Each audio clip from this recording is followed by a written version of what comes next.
Candide by Voltaire, read by Roy Macready. In a castle of Westphalia belonging to the Baron of Thunder-ten-Tronckh lived a youth whom nature had endowed with the most gentle manners. His countenance was a true picture of his soul. He combined a true judgment with simplicity of spirit, which was the reason, I apprehend, of his being called Candide. The old servants of the family suspected him to have been the son of the Baron's sister, by a good honest gentleman of the neighbourhood, whom that young lady would never marry, because he had been able to prove only 71 quarterings, the rest of his genealogical tree having been lost through the injuries of time. The Baron was one of the most powerful lords in Westphalia, for his castle had not only a gate, but windows. His great hall even was hung with tapestry. All the dogs of his farmyards formed a pack of hounds at need. His grooms were his huntsmen, and the curate of the village was his grand almoner. They called him my lord, and laughed at all his stories.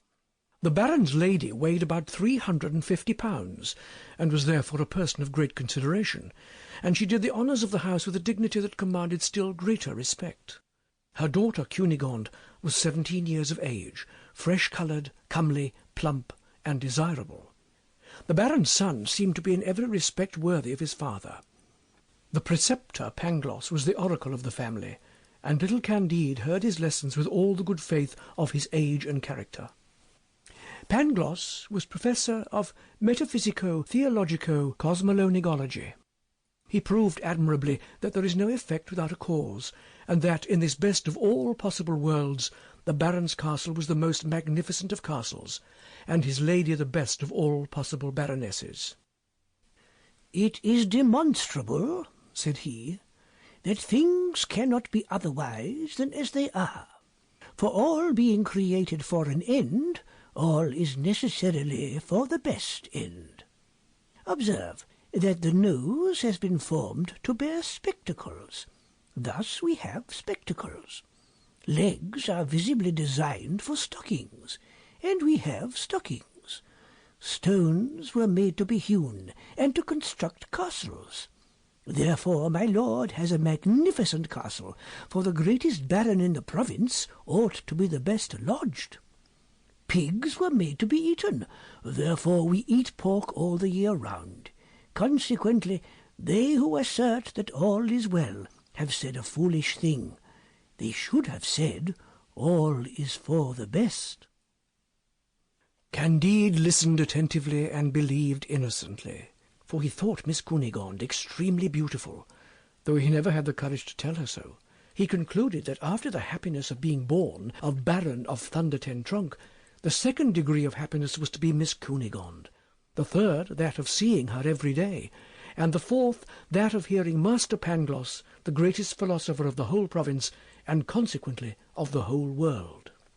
One day Cunegonde, while walking near the castle, in a little wood which they called a park, saw between the bushes Doctor Pangloss giving a lesson in experimental natural philosophy to her mother's chambermaid, a little brown wench, very pretty and very docile. As Miss Cunegonde had a great disposition for the sciences, she breathlessly observed the repeated experiments of which she was a witness. She clearly perceived the force of the doctor's reasons, the effects, and the causes. She turned back greatly flurried, quite pensive, and filled with the desire to be learned, dreaming that she might be a sufficient reason for young Candide, and he for her. She met Candide on reaching the castle, and blushed. Candide blushed also. She wished him good morrow in a faltering tone, and Candide spoke to her without knowing what he said. The next day after dinner, as they went from table, Cunegonde and Candide found themselves behind a screen. Cunegonde let fall her handkerchief. Candide picked it up.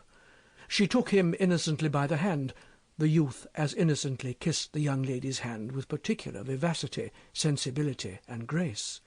Their lips met, their eyes sparkled, their knees trembled, their hands strayed. Baron Thunder-ten-Tronckh passed near the screen, and beholding this cause and effect, chased Candide from the castle with great kicks on the backside. Cunegonde fainted away. She was boxed on the ears by the Baroness as soon as she came to herself, and all was consternation in this most magnificent and most agreeable of all possible castles. Candide Sample complete. Ready to continue?